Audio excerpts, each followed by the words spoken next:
The scene is set here. Got to be a couple of hundred people waiting to see this car unveiled. And as you can see, Sky Sports F1's David Croft is with the two drivers, Sergio Perez and Esteban Ocon, who are making a few introductory remarks. Let's just listen into those.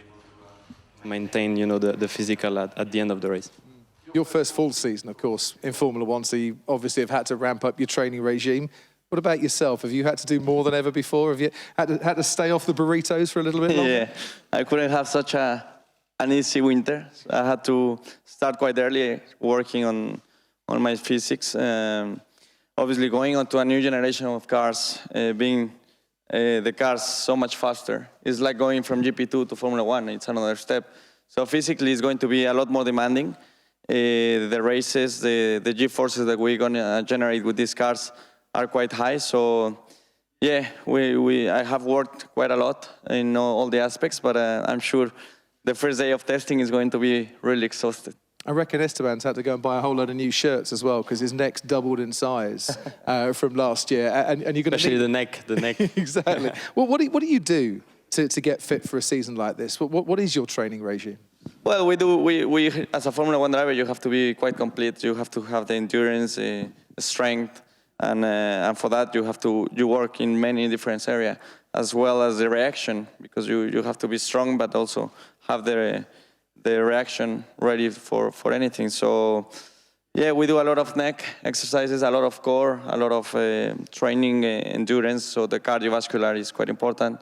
Cycling, running, all kind of things. Yeah, I have visions of you lying on the sofa, Esteban, trying to lift the dog off your head or something like that. Maybe a bit more advanced. Yeah, it was a bit more. We have specific machines, as Sergio was saying. It's a lot of reaction training, a lot of coordination training.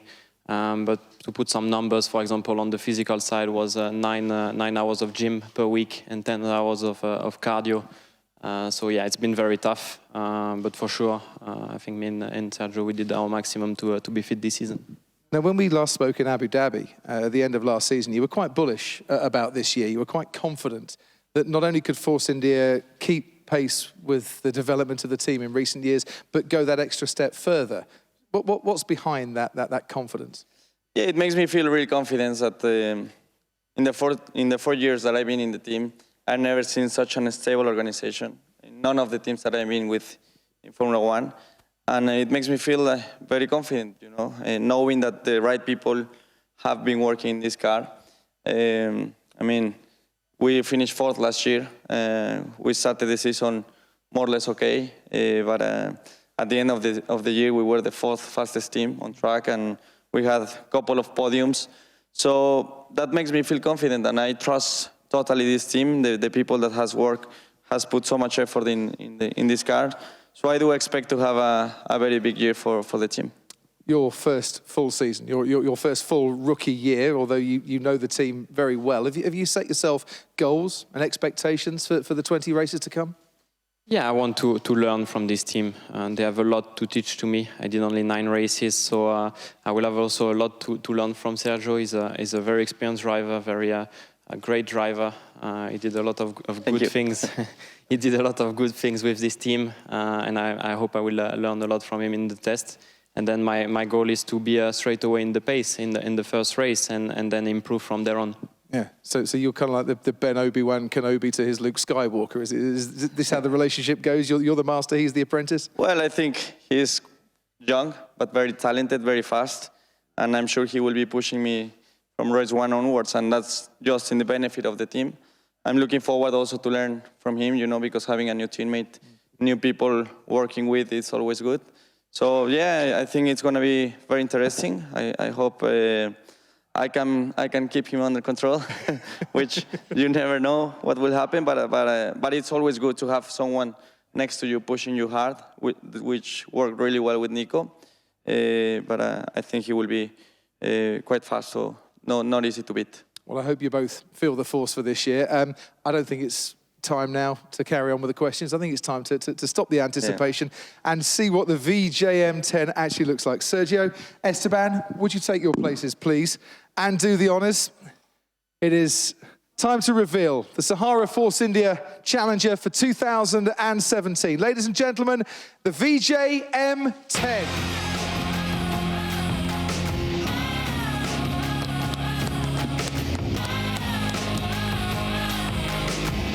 and experience, and the first thing you can see that it has some of those characteristics that we saw on the Renault car launched yesterday, that deltoid curved-shaped front wing, but a very interesting trident-looking nose as well. It's got that big shark fin at the back as well.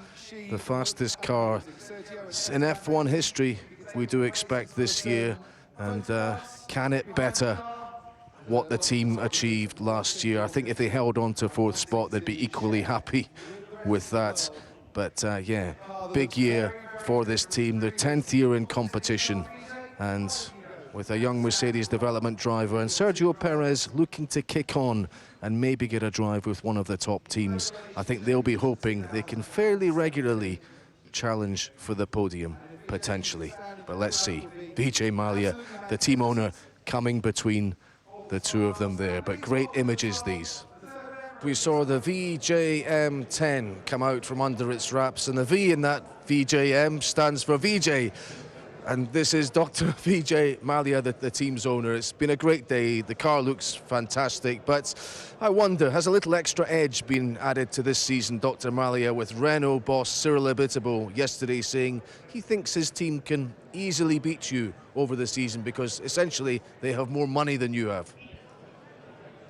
Well, you know, we beat Renault fairly and squarely, as also McLaren and Williams during 2016. Our resource base or talent base or our passion hasn't changed. We started developing the 2017 car back in May 2016. And despite a slow start to the 2016 season last year, we finished fourth, just behind Ferrari. And so I have every reason to be optimistic about the 2017 car. As I said, it's not about how much ammunition you have, it's the quality of ammunition that you have. And I wish Renault all luck, but I think Cyril will have to eat his words.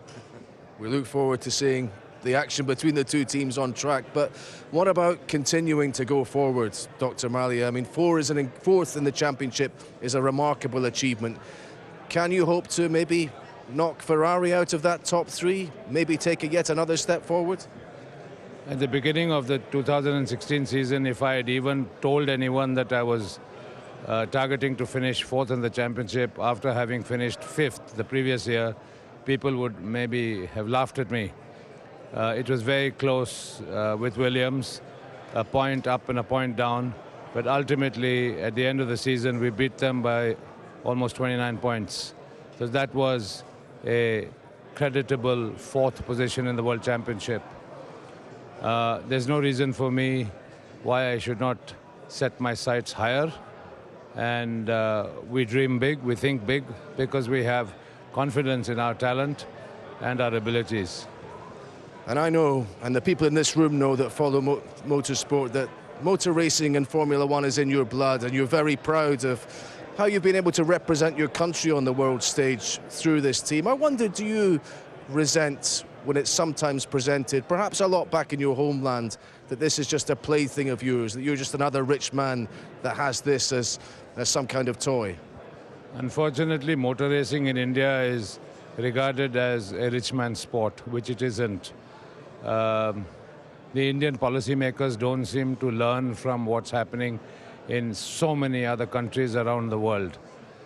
But be that as it may, I started racing when I was in school. And so I have racing in my blood. I first sponsored Formula One back in 1994.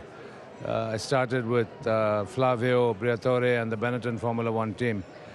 Subsequently sponsored Honda. And so, yeah, I got my feet wet in Formula One many, many years ago. It is serious business. And not only is it proper, professional, serious business, I mean, you're fighting for 1,000th of a second. It can't get more competitive than that.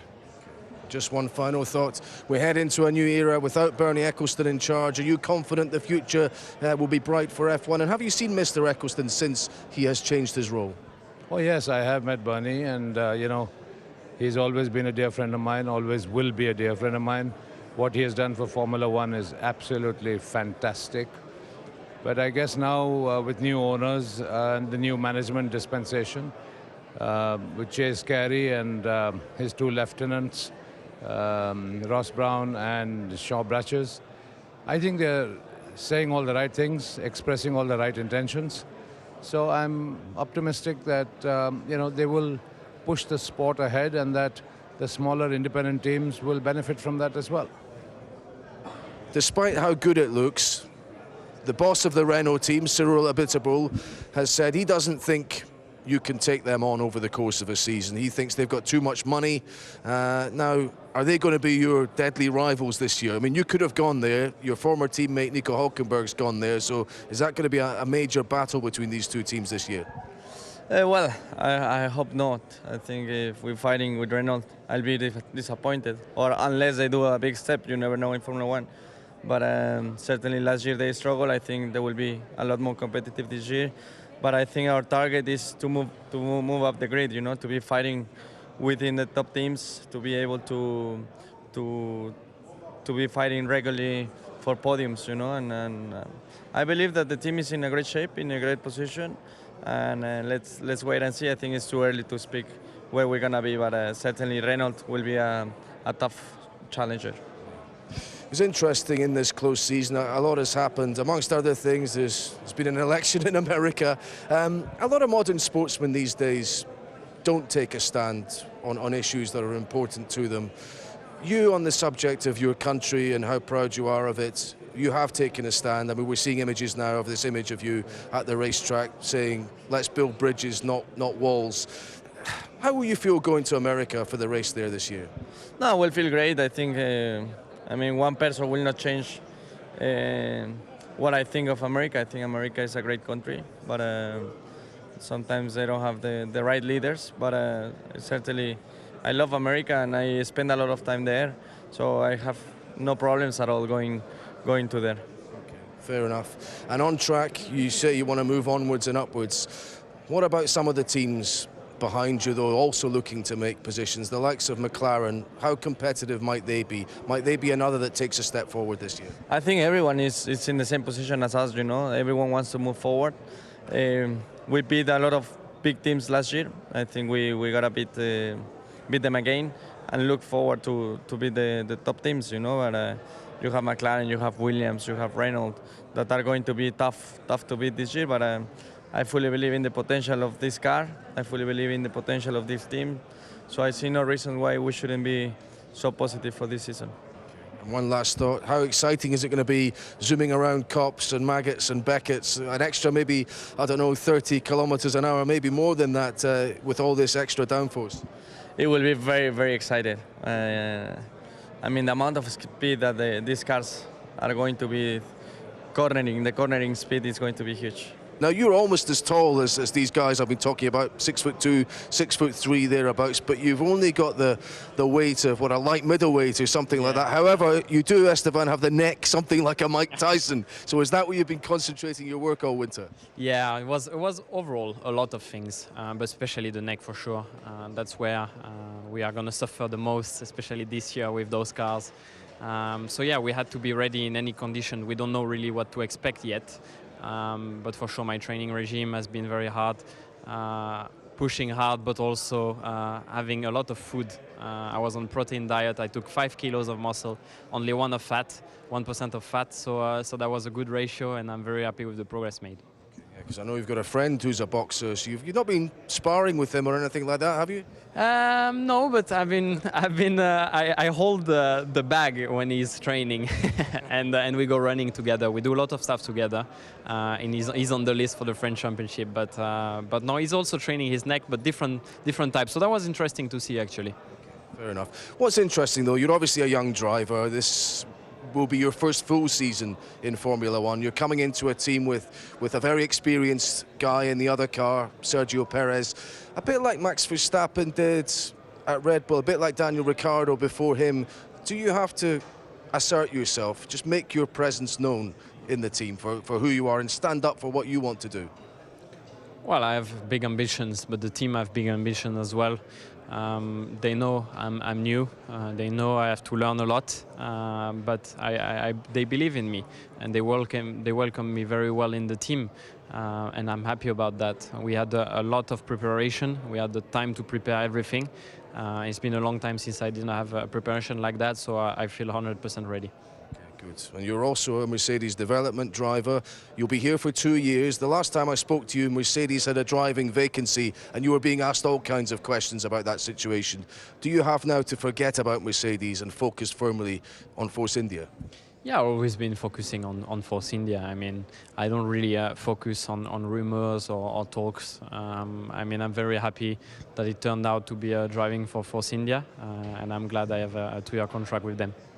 One last thought, and looking at the car, one of the things people are worried about is that with all this extra aerodynamics, when you're following behind another car, that air will detach from the car and you won't be able to really put pressure on a car in front.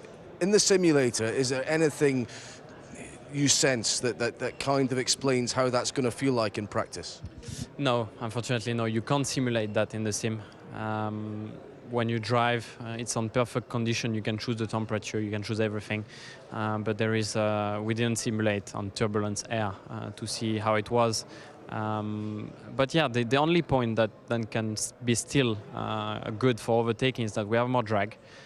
When we open the DRS, then you have more top speed, and the car in front is bigger and taking more air away as well, so you can have a better tow. Then you will come for further away because you lose the air also in the corner. But at the end, if you catch at the end of the straight, it's still good, but let's see. It'd be nice for you to be racing with other cars. Definitely. Compared to last year when you were right at the back with Manor. What about maybe starting the season ahead of Ferrari? I would sign directly. Great stuff. Listen, great stuff. Look well, yeah. Welterweight, like middleweight boxer, and who's going to pack a punch, I think, for Force India this year. That's Esteban Ocon.